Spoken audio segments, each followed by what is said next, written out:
Hey. Hi. Hey, okay, so I had an ad blocker in my browser that I was blocking it. Nice. Didn't realize. An app browser block. Oh, because Google Hangouts opens in a pop-up. Yeah, no, it was working, but like it blocks some things. So like I just had to whitelist these sites and it worked. That's hilarious. yeah, yeah, I would have never guessed that. It's only because that happens a fair amount that I kind of guessed that what that might be it. Nice. So let's live stream this stuff. Yeah, hey James, good to meet you And, finally. and to you, sir. All right.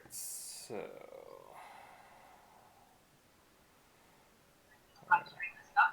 So we have about a 10-second delay according to this thing that's trying to catch up. So, all right.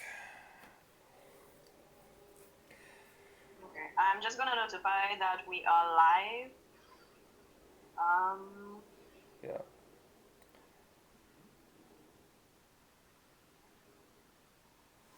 Okay.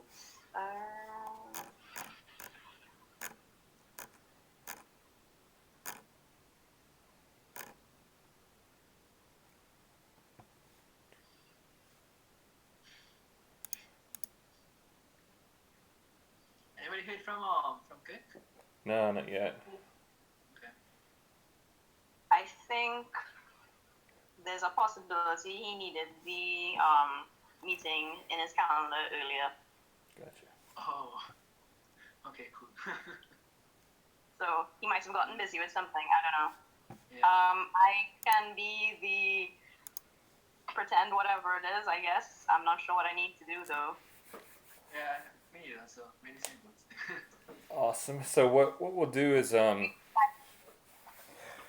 we can switch the roles just a tad bit and have Joanne as the owner of the company that wants a web app built, and then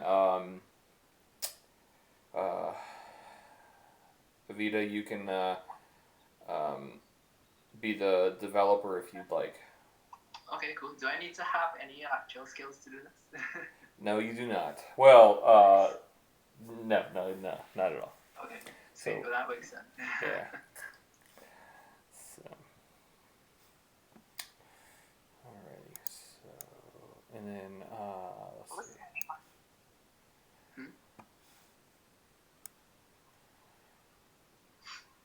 Alrighty. So I just have to add.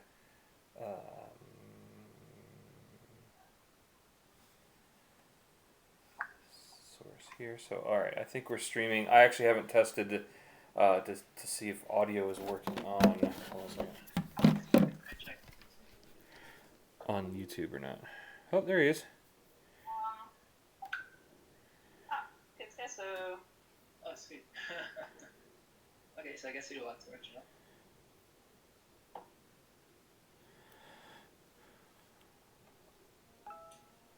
Wow, there is a serious delay.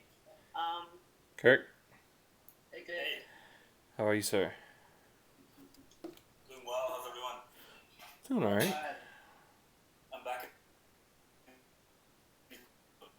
Oh, we lost cake. Okay, I didn't hear that last bit. I'm back in the cold. Oh. Excellent. Yeah, that kind of sucks. Are we missing participants? Is that? Well, we're streaming it directly to the YouTube live channel, and so we'll see questions and things there. Right now, we have 2 people watching. Nice. And yeah, so I'll keep an eye on that. And then I didn't even think about Joanna recording this. I'm assuming that it is recording. Once it's on YouTube, it will save. Okay. I believe. Yeah. Because even the testing session that we had done earlier is still on the Agile stream. So what you might have to do is that's a base one stream. Because I think you have it as one long stream, so we'll just have the timing bits for when we start, I guess. Okay. And that I actually. But I think that might be 3 of us. One is me, yeah. So. One is me, one might be you, Joanna. So I don't know if it's a fit.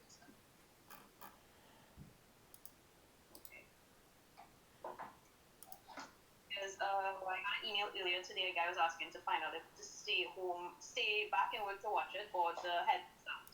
Because I told him it would be recorded anyway, so it was up to him. Alrighty. Cool. Because the transit from work to south, you're gonna probably miss the session. Gotcha. Yeah. Simon kind of hard. Yeah, I was trying to. Well, this is the hour that we got, guys. So. Yeah. You can work with it. Awesome. And it's recorded, so it should be fine. All right. Cool. So you wanna? Is it? Are we? You wanna start? Yeah. Rock on. All right. Good. So Okay. let me. So the basically the premise of this is I've been helping a couple teams in the Caribbean as well as in South Africa, and then also we do a lot in the United States, and there seems to be a pretty good theme this year to where everybody doesn't know how to manage scope creeping, as well as not being able to set correct expectations to actually deploy or consistently deploy and land milestones and features and updates, not only on the project but necessarily in products as well. So I wanted to just briefly go over one of the techniques we use to do a number of things, and we kind of include the whole team to really set expectations of weekly sprints, what's going to be achieved there, how to do the interview for non-technical people, get a backup of technical people, lay it all out so everybody kind of has at minimum a 30,000 foot view of where the weekly sprint is, where the project is as a whole, and how to even simplify manually doing it and then bringing it into an electronic format. So I know I said a lot there, but so what I'll do is basically just briefly describe the methodology that we use for the interview process. And then what we have here is I'm going to take the role as a project manager. Kirk is going to be my engineer. And then we're going to interview. Joanna, are we allowed to kick you out of this, or do you? Okay. All right. So, and we're going to interview you to basically give us kind of a web app scenario. And then what I'll do is as you're kind of telling me your story or telling me your idea, you'll notice that I'm kind of typing in long terms what I think you want. And then by the end of this, you'll have a pretty good beginning of how the flow is actually going to go. James, just to pause a little bit in regards to the stream, can you either make the screen capture that you have either larger or put either our faces on the other side, whichever you'd like to do? Certainly. Because on the stream, it's just half of it is, I think, Okay. the project breakdown that you have, and the other half is the map. Absolutely. Give me 2 seconds to figure that out. Well, no rush, just so people could figure out what they have to say. Was I supposed to do anything? I didn't hear. Gotcha. No, you're out. You have been fired already. Okay. Yeah. I got fired. Oh my gosh. Yeah. You've been fired. Ready. So while I do this, why don't you two do a quick intro of who you are and what your background is? Yeah, sure. Okay, do you want to go first? Yeah, I'll go first. So I'm Kirk Lashley. I'm a serial tech entrepreneur from Trinidad. I live in Chicago. I'm currently director of engineering over at Rocket Travel, which is a Priceline Group company. We sell hotel rooms and give you airline miles. Today, I'm an engineer on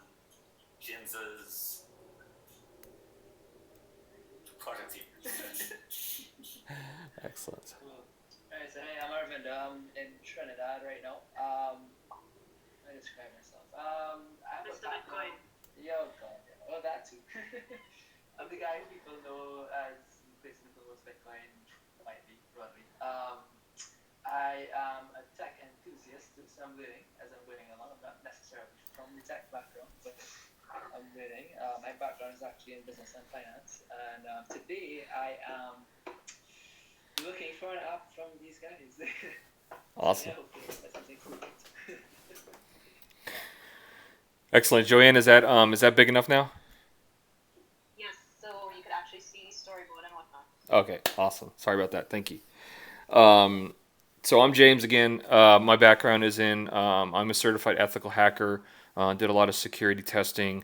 I'm also an angel investor. I've started a number of companies, and right now I enjoy herding cats, um, and basically doing some project management for startups and companies that are going from a waterfall technology to, or a methodology to an agile methodology.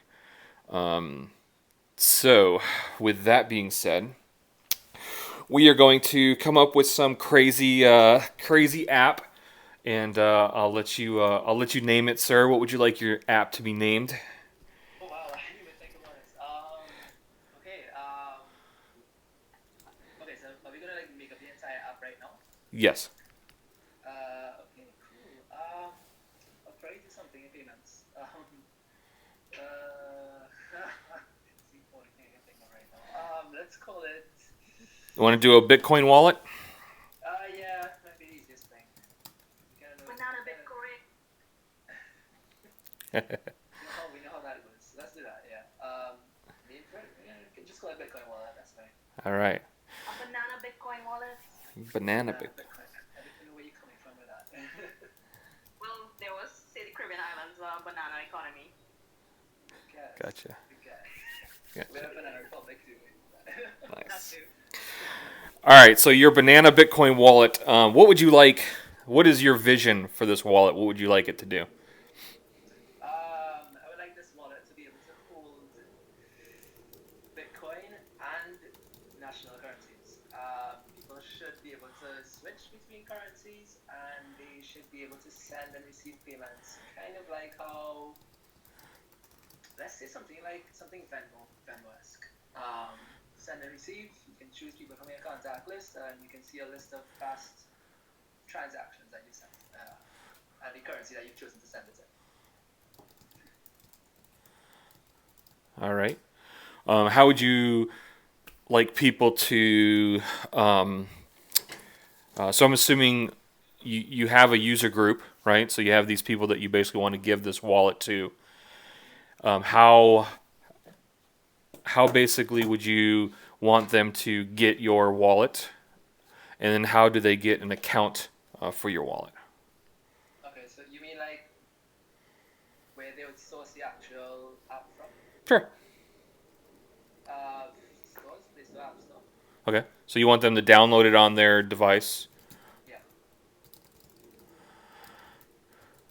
install it, and then it just miraculously works, or do they have other things that they need to do? They need to create an account. Create an account. Can they do this in the app, or do they have to come to your website? We can. Okay, we're going idealistic here. So let's say both, either app or website, depending on where they visit this. Yep. Okay. And then after they create this account, you want them to see what? Once they create the account, they'll be taken to a screen that would show a balance at the top and a blank sort of transaction history. So it'll be split into maybe two. Okay. And maybe one button somewhere on the screen that prompts them to either request or send a payment. Maybe a menu button somewhere in top left or something that opens up some more options.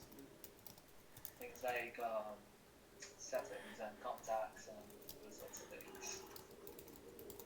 Awesome. So in this process, sometimes you'll have some people that and I'm seeing you to start to do it, which is great.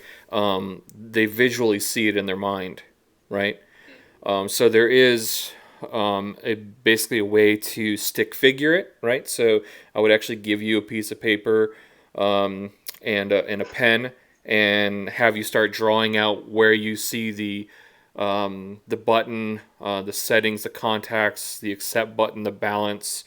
So we would actually go through all of that. We're not gonna do that today, but it's a good way to kind of purge as much information out of your head as possible during the interview process. But I think I have enough here to be dangerous, but just to let people know that this interview process could potentially take a couple hours, right? So I would dig into saying what color do you want that button, the menu. Here's some different types of menus. Is it a hamburger that you click on, expands, blah blah blah. So you can get really detailed in this particular interview. But for this use case, I'm gonna take what we have here. So the story basically that you've told me so far is you'd like a wallet to hold Bitcoin and other currency, local currency actually. You'd like to be able to send and receive this currency or Bitcoin. You want to be able to send or receive it to people in a contact list. You want them, in order for them to get this vision or this app, first they would need to download it onto their device and install it. Yeah. After they do that, they have to be able to create an account on the device, or maybe even pre do an account on a website. After they create an account, they go to a dashboard or a screen, and then you have a couple things that you actually want to see on that particular screen. Yeah. So I think that's a really good beginning story. And so what I'm going to do now is I'm basically going to leave our meeting, and I'm going to sit down with quote unquote our engineers, and I'm going to interview them in a process to kind of pull out everything that I missed. Okay, because I'm going to say that I'm not as technical as my engineers. I have enough to be dangerous, but for this, I'm going to really lean on the engineers to challenge me on a number of things. So thank you for that interview. Uh, Before you go, one thing. yeah. Do you ever use things like wireframes when you're interviewing people? Yeah, so so the drawings that I would give you is I would teach you how to do basically wireframes in a stick figure way. But if you already have wireframes and that's exceeding expectations if you bring those to the interview process or the meeting. Yeah, and then or you can use that as the next step if you want. But typically, what I do is I go. I like to charge for that. To be honest with you, if I have to have a designer or someone that basically has to spend a good amount of time wireframing this out, I like to throw it into a quote per se. So what I do is to make this quick and dirty is I'll do the story and I'll show you basically how to calculate a scope of work as well as maybe add money, time, budget to it. Okay, cool. So Kirk, I would come to you as my go-to engineer and basically tell you that we have the potential of doing a banana Bitcoin wallet, and you'll seem extremely excited. And in your head, you probably have a bunch of things. Technically, what you need, from a framework, you might know that adding a gem or adding something will include all of these particular things. So try to get that out of your head for now for this, because we actually want to itemize each one of these particular things. So I'm going to skip to, because I know this could probably take a while. I'm going to skip down to the create an account and show dashboard. And what I would do is I would basically come to you and say, hey, look, we would talk about the Bitcoin colors, maybe even talk about a little bit of wireframing. download, adding it to the app store, blah blah blah. But now we get down to work that you actually have to do. Okay. So I would come to you and say, how do you see us basically allowing someone to create an account? What do I need to be able to create an account? So I would actually ask some fundamental questions about the project overall. Yep. I want to know, is this an Android app, an iOS app? Are they looking at a cross-platform hybrid like web solution Yep. that would work on? Because that would change some of the assumptions.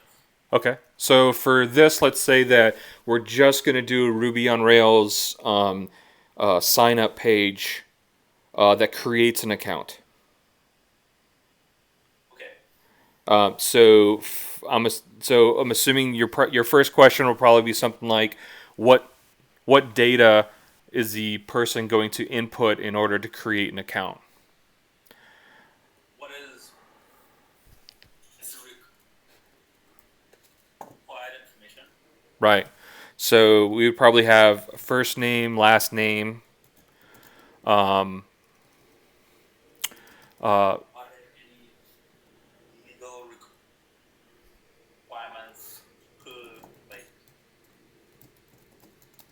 yep. city, country? Are we looking at only launching this in one? Because I read other local currencies and didn't know what that meant. Yep. Okay. Launching Yep. So one what? local currency. Yep. So I'll make an asterisk of basically a follow-up question because I actually don't know the answer to that question, and it's a really good question.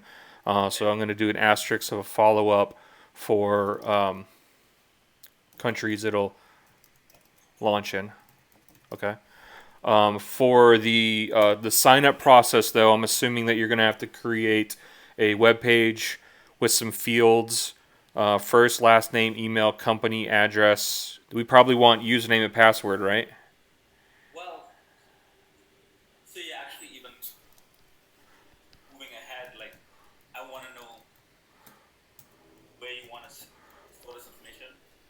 Are you hosting a database in the European Union? Because then we have PII concerns. Excellent question. So I'm going to asterisk that as well. Where do you want to host this information? Are there any regulations? Okay. Let's say just hypothetically, I get an email back and say they just want a MySQL, something very simplistic, and they have no regulations and there's no restrictions on PII or encryption or anything like that needed, just for the MVP. Knowing that, we could probably basically say that we still need a sign up process for minimum data, user pass, address, company email, last name, and then as an engineer, you'll probably come to me and say, there's some default things that you need. For say password, let's say that there's some restrictions, right? Uppercase, lowercase, 8 characters. So you could challenge me on that, and I could basically just put, what are the requirements here. And then, so we have a pretty good sign up process, and then after they sign up, they probably need to log in. Would you agree? Absolutely. Okay. So we're going to be sending an email for confirmation. Where do they want the email sent from? Would you want the ability to reset your password? Aha. Not a lot of people remember that. You got me on that one, man. That was awesome. I greatly appreciate that. So you want the ability to reset a password. So many people forget that, right? So it's like, okay, they log in, and then usually I wait till later and say, hey, I forgot my password, but you're too good, brother. You got it. Man, my spelling is horrible today. So reset password, which also entails some email, um, blah blah blah. We're not going to get into the two-factor and stuff like that just for now. Um, yeah, so we have a pretty good thing here. So we have a sign-up page, which probably you'll just do in some HTML and JavaScript, Ruby, blah blah blah. So, Usually, as a scope increases like this, huh? and there's would normally ask when you need this by, Okay. is the timeline to customer. Yep. And I'm gonna ignore that for a second because we will get yeah. We will get to that. So I'm a stickler of using the agile method. So timelines are semi irrelevant, and I can't stand launch dates and things like that. And I'm sure it'll be a good debate on that. But I'll show you what we do, and then that'll kind of set expectations for there. Right. So far we have 2 pages. Right. We have a sign up page, so I'm going to call it a sign up page, and then we have a login page, right? Would you agree with that?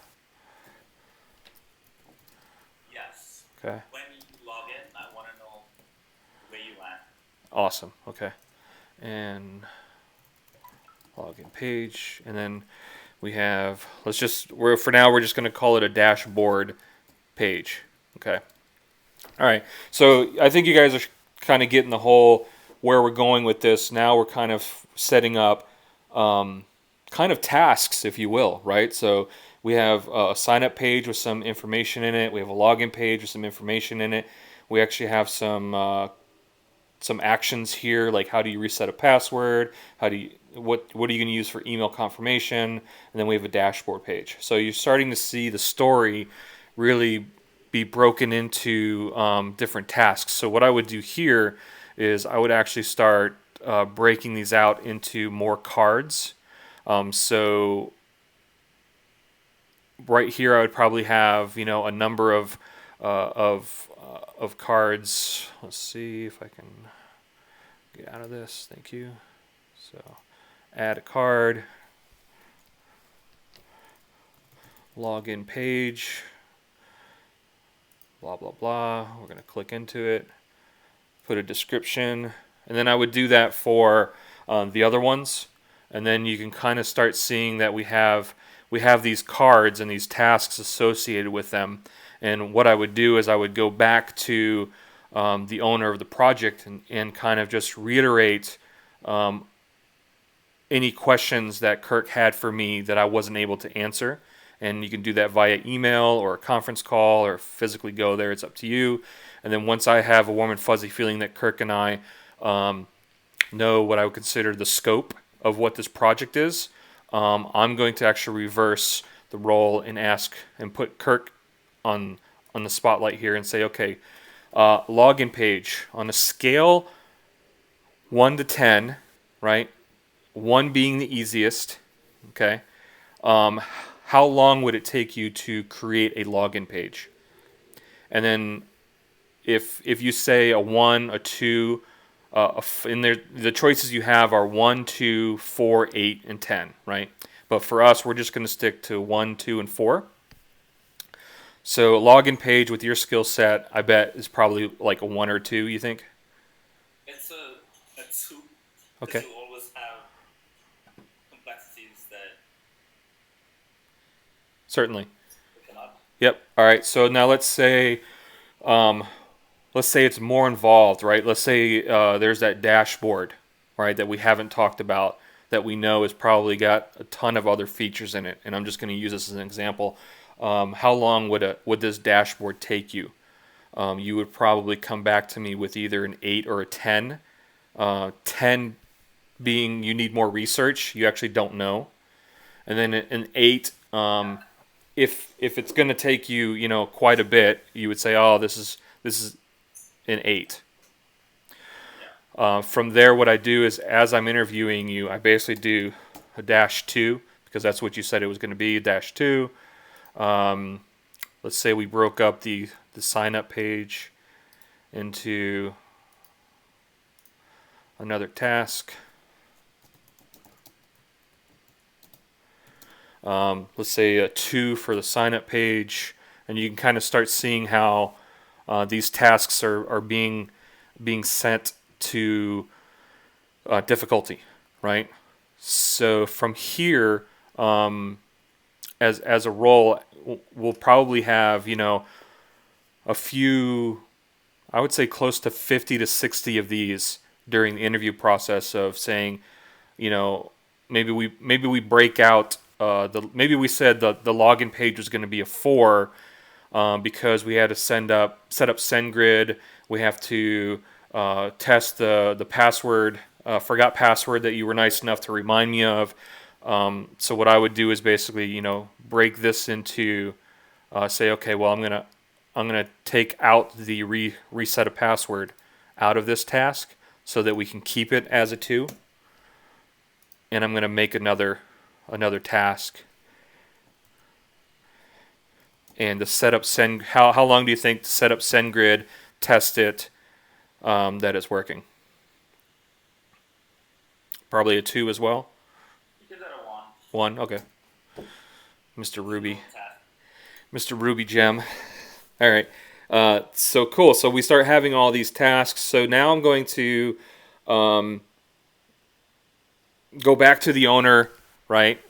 And I'm going to say, Kirk, have a good weekend for a little bit, and I'll come back to you, I promise. But Arita, I'm going to come back to you and basically say, hey, here's your app, right, laid out, and kind of go step by step of what we're doing. Go more into maybe design if we have a designer, right? And then come to you and say, look, here we have 1s, 2s, 4s, some 8s, and some 10s, right? And I'm going to add up all of these numbers. And let's just say it comes to 100, right? I'm going to add time to that. I'm going to say a 1 is an increment of an hour. Okay, so now we basically have 100 hours of work in front of us, right? So now we have a 30,000 foot view of 100 hours. As a project manager, a lot of the times what we do is we basically build in a little cushion there. So we'll do 1.5. So maybe we add 50 hours for project management, and we haven't added anything in there for testing. So maybe we add another 50 hours in there for testing. So there's many methodologies that you can use for this. The point being is now I can come to you and say, hey, look, your Banana Bitcoin wallet is going to take between 100 and 200 hours, right? Let's say that Kirk is extremely generous and he charges $10 an hour. Now you have a budget, right? So now you can basically say, okay, well, this is not in my budget, right? So what you have the ability to do is to go back into the scope and say, you know what, I don't need 2-factor authentication, right? And that's a 2. And then you can basically start taking things that you don't think are really worth your budget out of there to put your scope of work back into budget.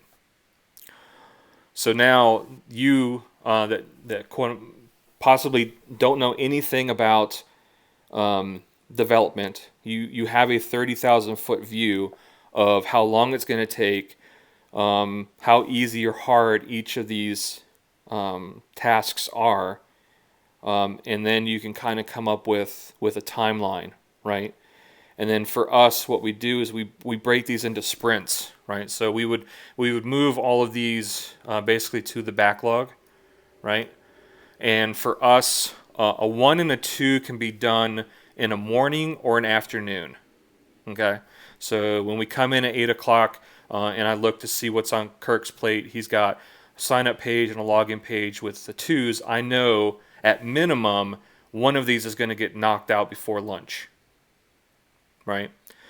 So as the project manager, what I'll do is I'll take a look when I come in each day. Maybe we do it during our stand-up meetings and say, okay, look, there's 13 things that need to be done. We only have 2 developers. So it's going to take more than a day to do these, right? So now you have your sprint for the week set up. And as a project manager, I can go in and say, okay, hey guys, there's something wrong with this sprint because it's Tuesday or it's Wednesday and we have more work than we have time, right? So that allows me to do one of 2 things. Either I need to add more people to help you with this project, or I need to extend the timeline, right? And we can do that by Tuesday or Wednesday. That's kind of what I've been seeing as a trend, right? Is people aren't actually taking the time to take a step back on a Tuesday or Wednesday, looking at their weekly sprints and adjusting them at that point, right? What's typically happening is Kirk will come and say, hey, look, I'm going to work for the rest of the night and I'm going to knock out like this, right? And it's great that he says that, but the proof is in the pudding, right? So you say, okay, well, tomorrow morning or this afternoon when I come in, that's when I can make that decision. So from a owner or project management, the proof is in the pudding on whatever you're using that's in front of you, right? So if I come in the next meeting and maybe Kirk just drank too much rum and just didn't get what he was supposed to get done, and all those tasks are still there, then I still have that decision. I have the decision of saying, look, I know it's Thursday morning and we have a few days, but based on this, I'm not going to be able to hammer this out this week. So we need to extend this sprint, or we need more people to come in to kind of help with it. Now, the other thing that I've noticed as a trend is something that many people consider scope creep, right? So the very first question that I ask during stand-up meetings in the morning. If you don't know what a stand-up meeting is, I apologize. So every morning we get together and we ask a few questions of everybody, and we go around the room of what everybody's attempting to accomplish for that day or even that morning. And are there any roadblocks, right? So to create this sign-up page, maybe, or to create the login page, maybe the sign-up page has to be done, right? So that could be potentially a roadblock for Kirk of doing the login page because there's a dependency that needs to be done, right? So he can basically bring that up and say, hey, look, I can't do this because Mike hasn't finished this. And so we can basically say, okay, put that back in the backlog and work on something else. And then we could potentially assign that to the developer that has the dependency. But one of the main questions that I feel people don't ask enough is, are you working on anything that isn't on this sprint? And you'll be extremely surprised of the answer as long as you ask it every single morning, right? So Kirk might pop up and say, you know what? Yes, I am creating a SendGrid account and I need a credit card number, right? Or I need to know so he's working on something so that isn't been tasked that needs to be taken care of, right? So you need to make sure that your developers are developing and not doing things that can be done by other people to increase the efficiency of your team, right? So I can basically say, okay, Kirk, work on something else.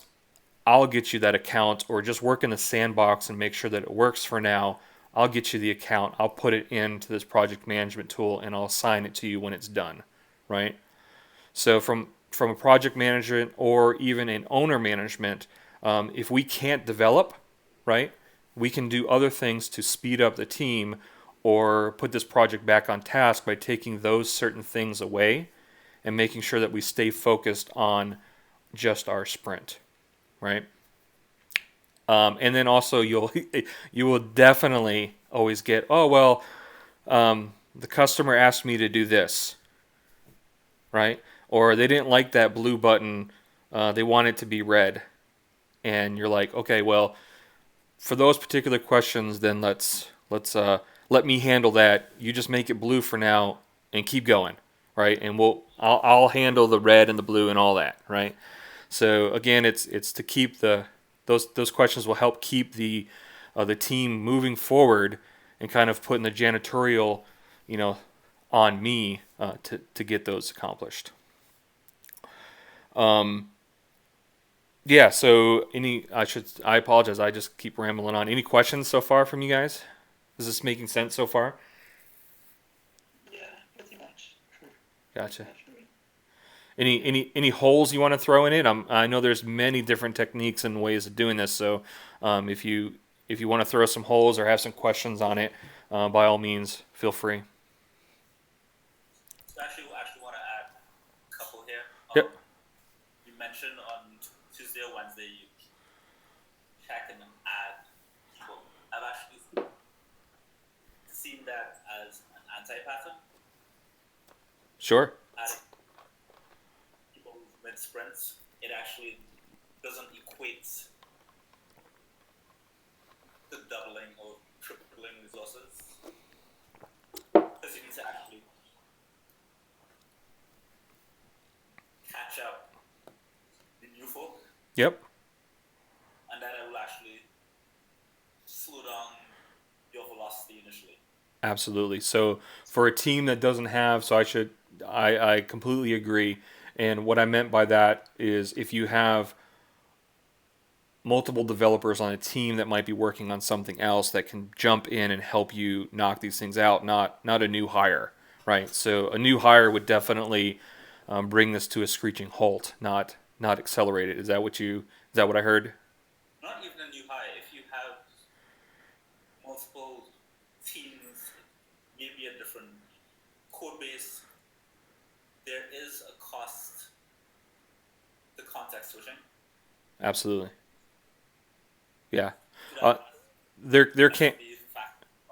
Yeah, there absolutely can be. For us, we do enough pair programming, and I'll explain what that is. That we have a pretty good warm and fuzzy feeling, unless it's a different language. Like I can't ask the Ruby guys to run over to the Android guys and lend a hand, right? Because that's probably going to be an epic fail because there is some learning curve. But on our team, for certain tasks, they can jump in and give feedback of giving you that saying, look, I can take these two tasks and have them knocked out. Or if they're smart enough, they can come to me and say, extend the timeline, right? Because even if you get another person to jump in here, there's just way too much work here, right? Pair programming comes in with efficiency. So a lot of the things that I do here is I actually keep the time tracking. So in the afternoon, I look at all the twos that Kirk has been working on for the last 2 weeks, and I'll notice that maybe twos are taking a little bit longer for Kirk, right?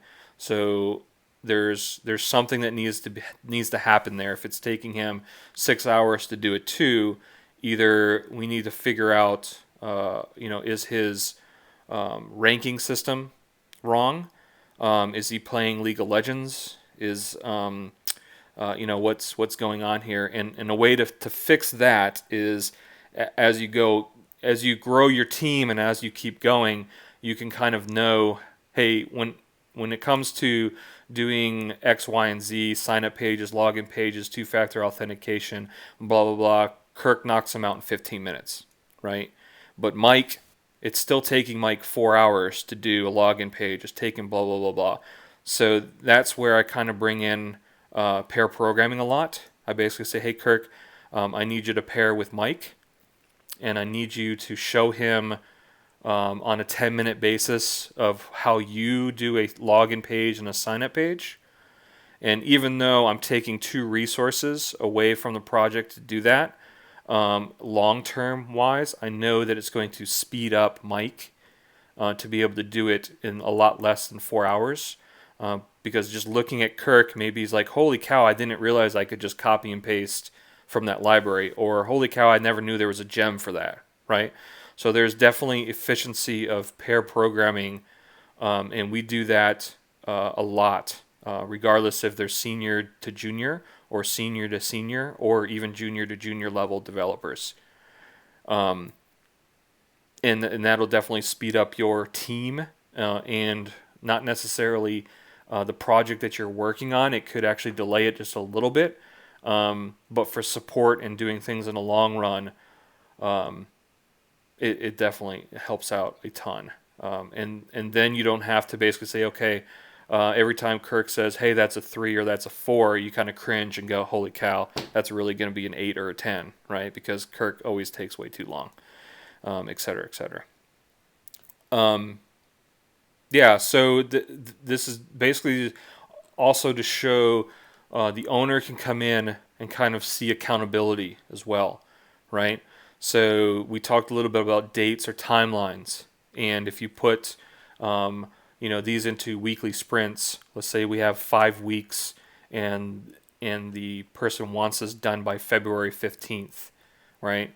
I hate committing to hard deadlines. I can say, hey, look, we're shooting for February 15th, but I'm going to give you a weekly sprint and a weekly update, and let you know so that you can kind of reset your expectation as we get closer to the 15th of whether or not we're going to hit that or not.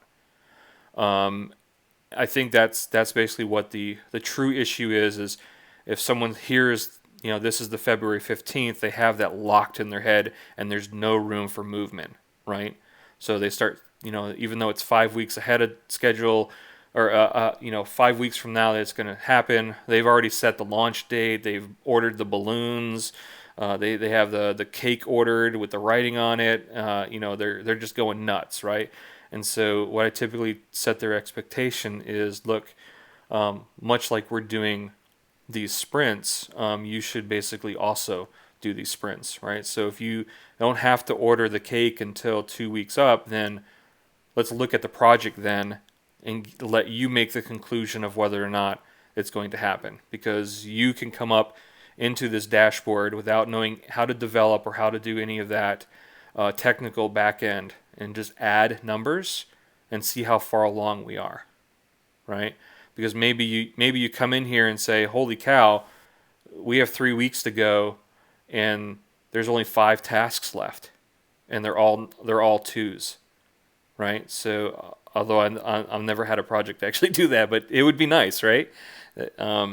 So that's the kind of the 30,000 foot view that owners of the project, non-technical, sales, whoever's setting the expectation for the customer, can do, right? And then for developers, they can push back and do the same thing. You can basically say, hey, look, I know you said this was going to be February 14th. It's time for you to take a look at the project management tool because we're pretty far behind, right? Cool. I'm going to look at the chat to see if there's any questions. If you have questions, there's a little live chat thing on the right-hand side that you can do. And it doesn't look like it, so any questions for the guys on the, or girl on the woman? I don't mean to offend anybody on the Hangout. Just a question in regards to, we spoke about the Agile project methodology. How is this better than historically waterfall methodology? Sure. So, oh man, you just opened up a whole can of worms right there. So, just like a short snippet. Why people think it's better based on modern, well, I guess historically waterfall suited the times back in there as well as the technology that was available back then. Yep. But how does the Agile methodology reflect how coding as well as projects or rather products have been developed as of recent. Certainly. So we have a pretty large company here that does shipping, and they started as a waterfall waterfall shop. I'll say, right. They didn't start getting into Agile until they started doing mobile development with iPhone. And it was really came down to a culture first, right? So if you don't know what waterfall methodology is, it's let's build it, let's test it, and then let's launch it, right? And Agile, we believe, let's launch early and fix often, or launch early, update often, right? So that you can actually get feedback, break it as you go, and fix almost instantaneously. To where waterfall is, let's not show this to anybody. God help us. Let's just build this how we think it's going to be built, and then launch it, and then try to fix everything at the same time, right? So for me, there are some use cases where maybe waterfall does come in. Some financial firms, maybe there's some security or HIPAA or health to where they actually can't publicly launch it. So they'll use a hybrid of waterfall versus agile. So maybe they only get feedback from internal people that are NDA'd. But for me, being able to allow adoption, early adoption, and continue that adoption in the agile world of basically launching something. Let's say we launch this sign up page for this wallet, and we get 100 signups, and we get some feedback that basically, 70% of all these people didn't complete the sign up page, right? We can relatively fix that fast instead of a waterfall methodology to where now that the sign up, the login, the dashboard, all this other stuff is already completed. To update just the sign up page, you have to update 82 other things, right? So with an agile methodology of QA, you can kind of throw things out into the wild, get real live data before you launch the whole thing. So pretty much based on what you're saying is built into each agile project or each project that takes on an agile methodology, you build into it passive feedback mechanisms so that you could find out how people are interacting with it, correct? Absolutely.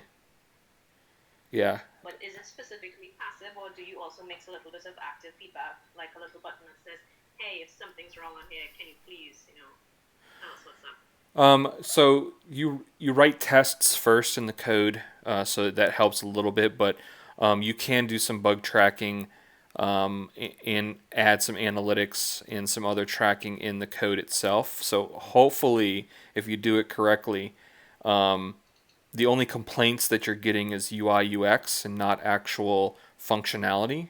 Like if you click the button to log in and it doesn't work, then that's a completely something different than allowing 50 people to click the button and get an experience. So I'm hoping that that's the differentiation between your question there. For them to say, hey, first of all, I don't know how to log in. Like, where's the button, right? And you say, oh, it's on the bottom left-hand corner. So we had 50 people that couldn't log in because the button wasn't visible. So we move that right now, right? We don't wait to fix everything. We basically move that button right now, and then find out how many people succeed after moving that particular button. Okay. Any thoughts in regards to the favorite tools for using this type of project management methodology?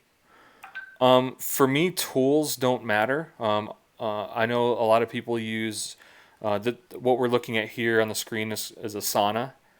It's a free project management tool for as many people as you can throw at it. I believe it's still that way. You can do boards, or you can also do traditional task. I know Trello and these boards are being adopted because they kind of look like sticky notes. A lot of people do sticky notes on the behind them on the whiteboard or whatever.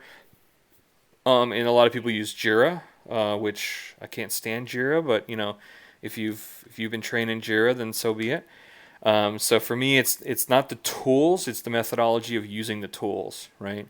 So in some instances, if you have, let's say, 4 or 5 developers, and your tool has the ability to actually assign, like this one, it basically has the ability to assign it to multiple people.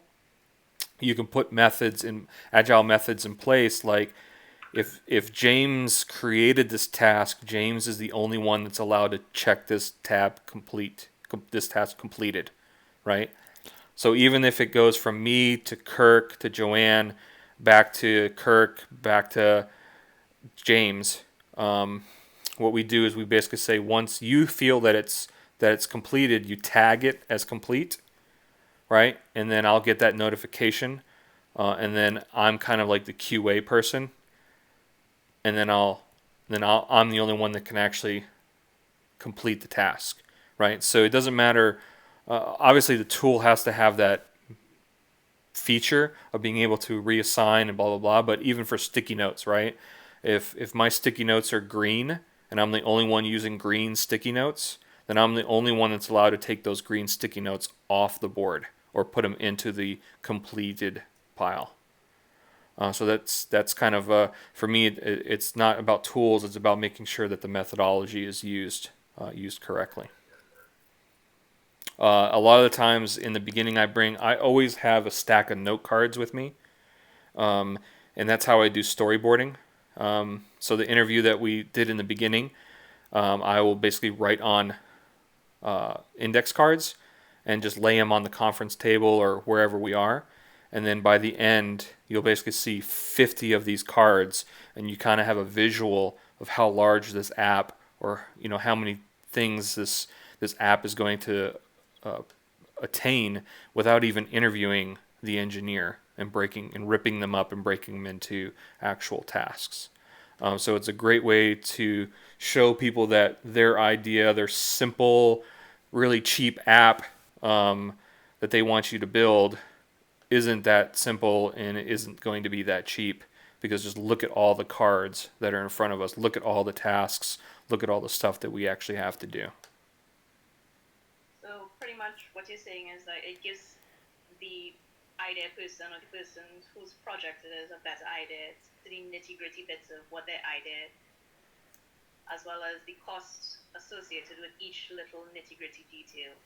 So there's no possibility for misconception or people to be like, oh, we didn't discuss this in the scope, or any scope confusion Yep, happening, right? exactly. Yep.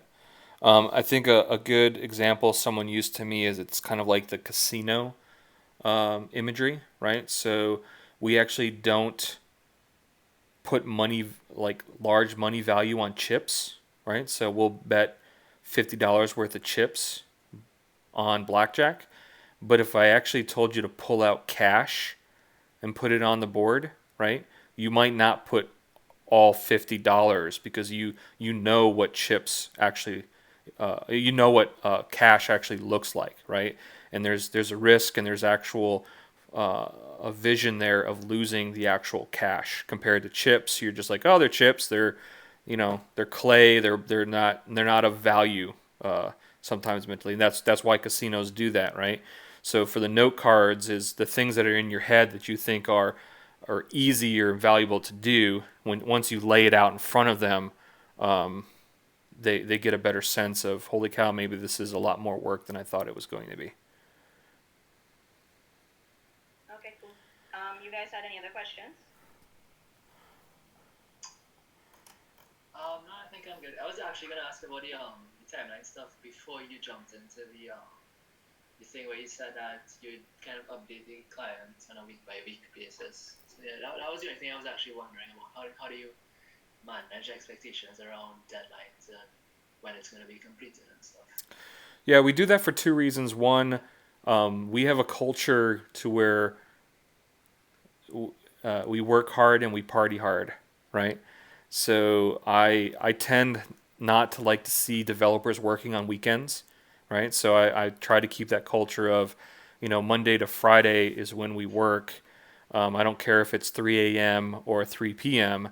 just as long as when Friday comes around, my report to the client is kind of done, which allows you to go have a good time over the weekend, knowing that Monday is going to start that new sprint. And even though you had a couple things left in this week's sprints, I've already moved them over because I know they're not going to be accomplished, right? So by Friday afternoon, there's only one task for each person in our project management tool. Everything else has been moved to the next sprint. As a project manager, I'm allowed to do that. The other reason that we do it is because you have to get used to deploying to staging and to production, right? So everybody always sees deploying to production as a very stressful and a very challenging thing, right? And it shouldn't be. You should be deploying on a daily basis. Deploying should be like, okay, well, let's go deploy, and everybody should be like, yeah, let's just do it, right? There should be no stress involved with it, and being able to do that on a consistent basis will start taking that stress away because we do it all the time, right? At minimum, we do it 52 times a year rather than 4 times a quarter, which I think is a very bad way to get into it. So, deploy early, update often, also is part of that agile methodology. So one more Pretty thing. much from. Sorry. Go ahead, Amanda. All right, cool. If you like the case that you mentioned, where you have, let's say you have a cards of tasks that, like let's say you gave it a 2, but then you kind of realize that, but actually this is a 6. You know, even after you shift developers around, the task itself is a 6. Yep. If you have a few of those, how does that impact, let's say, the overall scope of budget that the client would then see? Yeah. To kind of reassign those like that.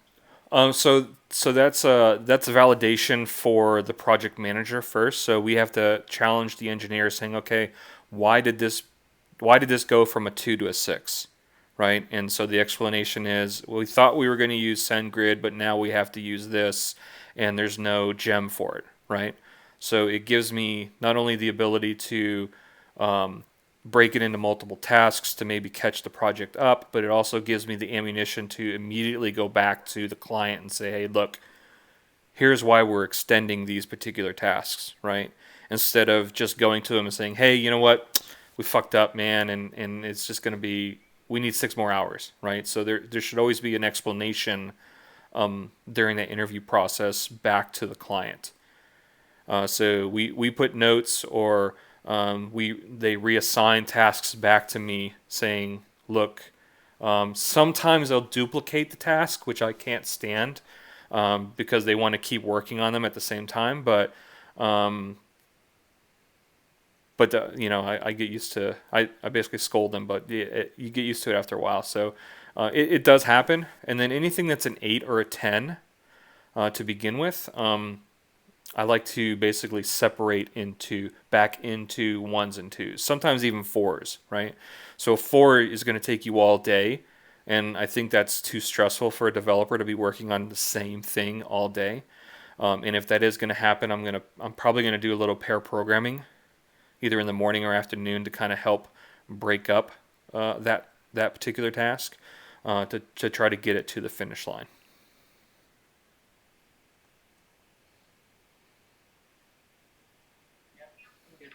Cool.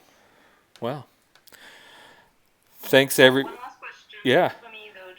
I'm not sure if it was mentioned earlier, but pretty much based on the entire methodology, the Agile methodology, this forces developers to have to do good code and not, make something that's just Frankenstein together. That's, yeah, it's just going to launch. We're not going to have to update this ever again. So we just launch it Right. and it'll stay there. Whereas the Agile methodology, based on what you're saying, is they have to keep on updating or upgrading whatever services they initially pushed out there. So it has to be very modular, very scalable, and easy to maintain code. Right. So that's not an agile thing. That's just good practice and standards. But it definitely helps keeping that same mentality, right? So trust me, I know MVPs. You just want to throw some shit together, show it to the client so that you can get paid and go to the next version. Or maybe they have a customer that's prototyping it, or investors that are prototyping it. So yeah, that Frankenstein stuff does happen, right? And then maybe they don't get the money that they actually wanted to get, or so they won't feel, they're always like, yeah, I'll come back to that, right? So that's really more of a culture thing, and a more of a personal. I don't want to say hygiene, but maybe a coding hygiene. Is that a word? Who knows? Um, to make sure that you're constantly refactoring, or making sure that you go back to the Frankenstein, or the things that you said you're just gonna get back to later. In my coding, I actually do put a comment for my Frankenstein or my bad code in there, and in there it says, "I know this is bad. Please remind me to fix it." And believe it or not, a lot of the developers will either remind me, or they'll fix it and they'll put another comment that I can't say what they put, but it's quite comical. So Actually, an aspect that would help here is testing. yes, So adding in units of integration or functional tests are actually what developers would add, so that when they do deployments every day or every hour, they don't need to test a whole bunch of things each time. yeah, definitely. So that is a methodology in itself as well, right? So you write tests before you write code. Yeah. Not a lot of people do that. It's more of a Rubyist mentality, in my opinion. Python guys do a pretty good job doing that too. .NET guys, forget about it. But nobody likes .NET anyways.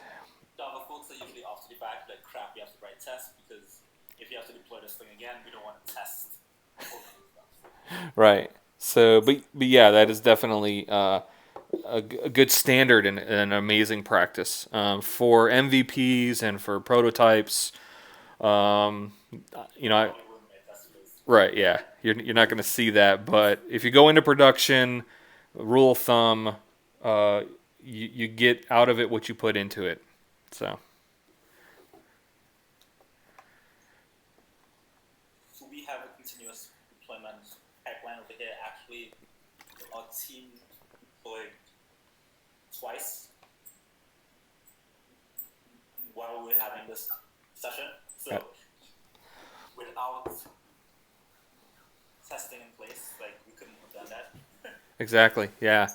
I mean, you can get crazy. I love stress-free deployments, man. That's just it's just a way to go. And Agile definitely, and I don't mean to say that. So I should basically say that the word Agile is more of, for me, is more of a culture and more of just a way of doing things. There's many different methodologies.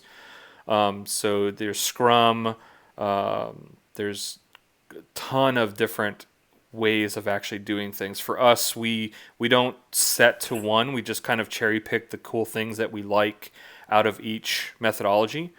I think Kaban is the one where we pulled out a lot of the stand-up information. So to where Scrum, you can do like points, and there's a whole system, and we don't do any of that stuff. So definitely, look into what different type of agile methodologies are out there.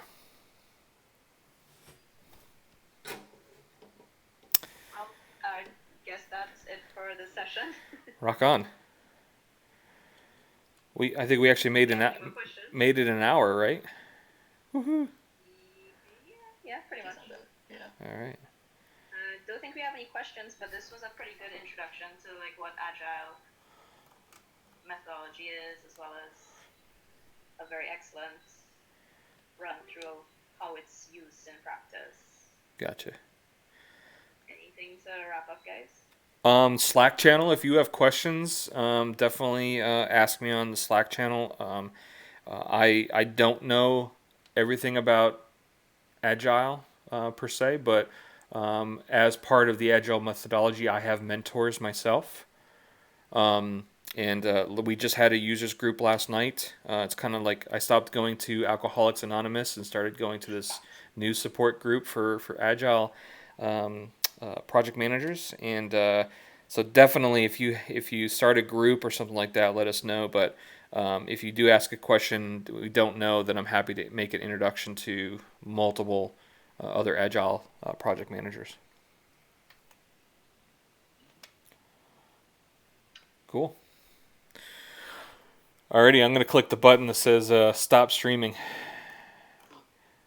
Somewhere around here. Guys. Cool.